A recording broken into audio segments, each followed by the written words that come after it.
अब एक दिन भगवान ने सोचा कि इतना समय हो गया है लीला करते करते, आज रुक्मणी जी से थोड़ा हास प्रयास करा जाए। भगवान रुक्मणी जी के कक्ष में गए और रुक्मणी जी के कक्ष में जाकर रुक्मणी जी से बोले कि इतने वर्ष हो गए हैं आपको हमसे विवाह करे हुए, हाँ, आपको अपने माता पिता की याद नहीं आती? रुक्मणी जी बोली, प्रभु याद तो जब आएगी जब हम ससुराल में कुछ दुखी होंगे, हमें कष्ट होगा, हम कुछ परेशान होंगी। हमें तो कोई परेशानी नहीं है, हमें तो कोई कष्ट भी नहीं है, हम तो बहुत सुख से आपके साथ हैं। जो वस्तु मेरे माता पिता ने मुझे नहीं दी वह मुझे आपने प्रदान की है, तो मैं क्यों दुखी होंगी? देखिए भगवान की जितनी भी स्त्रियां थी ना, थोड़ी बहुत नाराज हो जाया करती थी, लेकिन रुक्मणी जी तो कभी नाराज हुई नहीं भगवान से, कभी नहीं। इतनी शांत स्वभाव की थी रुक्मणी जी। अच्छा तो चलो एक बात बताओ रुक्मणी जी। हाँ क्या बताएं?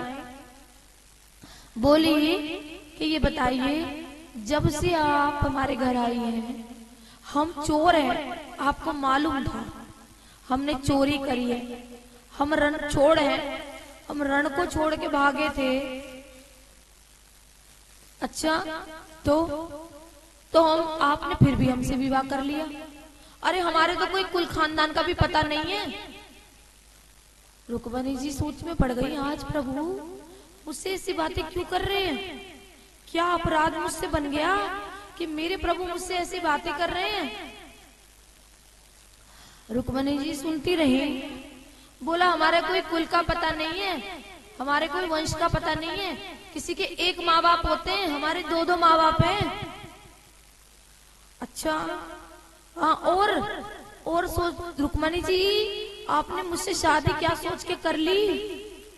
बताओ, लोग तो कन्या का पानी ग्रहण करके लाते हैं, समाज में विवाह करके लाते हैं, और मैं तो आपको हर के लाया हूँ। सब लोग शांति से कथा सुनिए, शांत रहिए। देखिए आज की बात और है, सब लोग शांत रहिए। देखिए है ना, आप बहुत अच्छे लोग हैं, सब लोग बहुत प्रेम से कथा सुनिए। तो रुक्मणी जी ने, भगवान ने कहा कि मैं तो आपको हर के लाया हूँ, चुरा के लाया हूँ, बताइए क्या सोच के आपने मेरे से विवाह कर लिया? और जैसे मैं पैदा हुआ मामा मुझे मारने के लिए दौड़े, मामा मुझे मारने के लिए दौड़े, तो अपने कुल में भी नहीं रहा, दूसरे कुल में जाके रहा है, और वहां पर भी कितनी गोपियां मेरी सखी थी। अब तो रुक्मणी जी को बहुत दुख लगा, अंदर से इतनी दुखी हो गई, और रुक्मणी जी को मूर्छिता हो गई, चक्कर आ गए, गिर पड़ी। थोड़ा सा भगवान ने मजाक क्या किया, रुक्मणी जी का हृदय इतना कोमल था, नीचे गिर पड़ी। अब भगवान ने रुक्मणी जी को गोद में उठाया और जल के छींटे मारे, तब रुक्मणी जी को होश आया। रुक्मणी जी रोने लगी, प्रभु मैंने आपको कभी इस दृष्टि से देखा ही नहीं। अरे आप तो इतने दयालु हैं कि आप दीनों के घर भी चले जाते हैं। मैंने आपके दुर्गुण को नहीं देखा, मैंने सिर्फ आपके सतगुण को देखा। जब आपको कृपा करनी होती है ना, तो आप देखते नहीं है कि आप किस पे कृपा कर रहे हैं, और आप पहुंच जाते हैं। ऐसे दीन वत्सल आप हैं।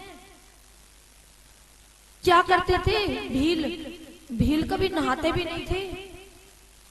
जो भील थे जब भगवान वन में रहे नहाते नहीं थे, लेकिन भगवान ने भीलों का झूठा भी खाया है। अरे आप तो इतने कृपालु हैं कि आपने विदुर जी की पत्नी का छिलके भी खा पाए हैं, आपने इतने दयालु हैं आप। और आप कह रहे हैं कि मेरा कोई कुल नहीं है, आप तो पूरे संसार के कुल का निर्माण करने वाले हैं। ऐसे भगवान ने रुक्मणी जी से हास प्रयास में रुक्मणी जी को समझाया।